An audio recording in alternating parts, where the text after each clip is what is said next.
ஒரு சாதனையாளர், ஒரு சமூக சீர்திருத்தவாதி, சோசியல் ரெஃபார்மர்.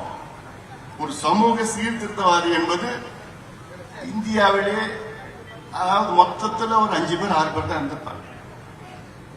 இப்படிப்பட்ட யாரும் இருக்கிறது கிடையாது. 6 இடஒதுக்கீடுகளை பெற்றுத் தந்தவர்.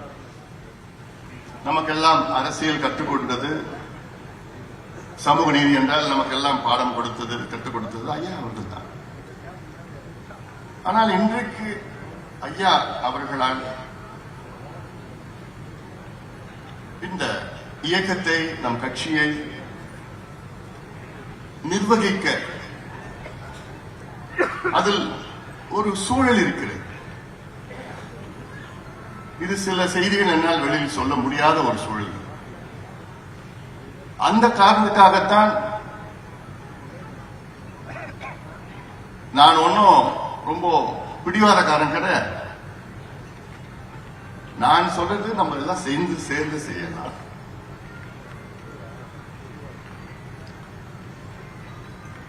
இதுவே ஒரு 5-6 ஆண்டுகளுக்கு முன்பு இப்படி ஒரு சூழல் இருந்ததுன்னா நான் யோசிக்கவே போறது கிடையாது.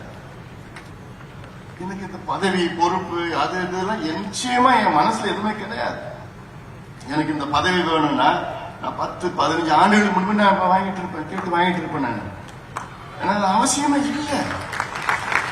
அதுக்காக நான் வரல, பதவி பொறுப்புக்காக நான் வரல. நான் என்னுடைய நோக்கமே இந்த சமுதாயத்தை அடுத்த கட்டத்துக்கு கொண்டு போகணும். சமுதாயத்துக்காக கட்சி தொடங்கினார், சமூக நீதிக்கு தான் கட்சி தொடங்கினார். அதுதான் அந்த அடித்தளம் தான்.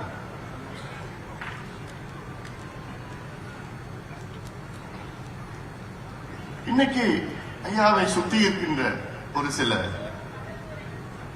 சுயநலவாதிகள் என்னன்னு சொல்றதுன்னு தெரியும். இல்ல குள்ளநிலை கூட்டமா, தீய சக்திகளா, பூஜாரியா,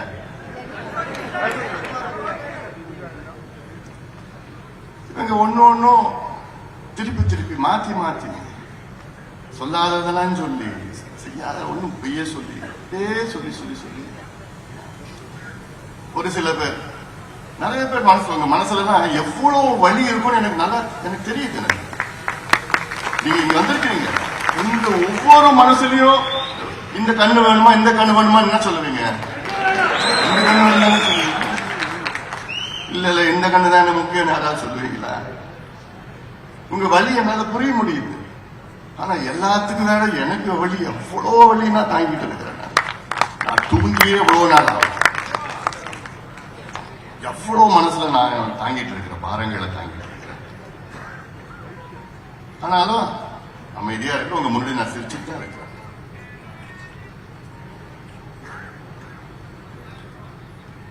ஏன்னா ஒரு தலை பக்கமா செய்திகள் வெளியில வந்துட்டு இருக்குது. தினம் ஏதாவது ஒரு செய்தி நம்மளை பத்தி, அது நம்மளை பத்தி, என்ன பத்தி, இப்படி பண்ணிட்டான், இதை செஞ்சுட்டான், அப்படி செஞ்சுட்டான். ஆனா அதை மறுத்தோ அதை பத்தி பேசி அப்படி பண்ணனா அது அப்படி நானும் அதை பத்தி தான் பேசினேன். அப்புறம் ஐயா பேருக்கு நம்ம இயக்கம், நம்ம இயக்கம் சமுதாயத்துக்காக எல்லாத்தையும் நான் தாங்கிட்டு தான் இருக்கேன். அதனால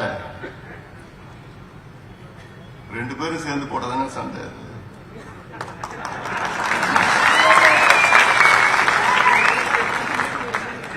நேற்று கூட நீதிமன்றத்திலிருந்து வெளியில் வரப்போ ஒரு தீர்ப்பு வந்தது.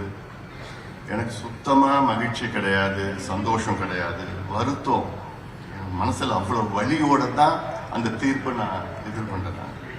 பாலு எனக்கு போன் பண்ணி சொன்னப்போ நமக்கு நடத்தலாம்னா அப்படியா, அவ்வளவு.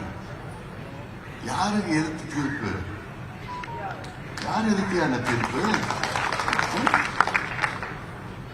நமக்குள்ளே ஒரு தீர்ப்பா? நமக்குள்ளே எதிர்த்து ஒரு தீர்ப்பா? அது ஒரு தீர்ப்பா?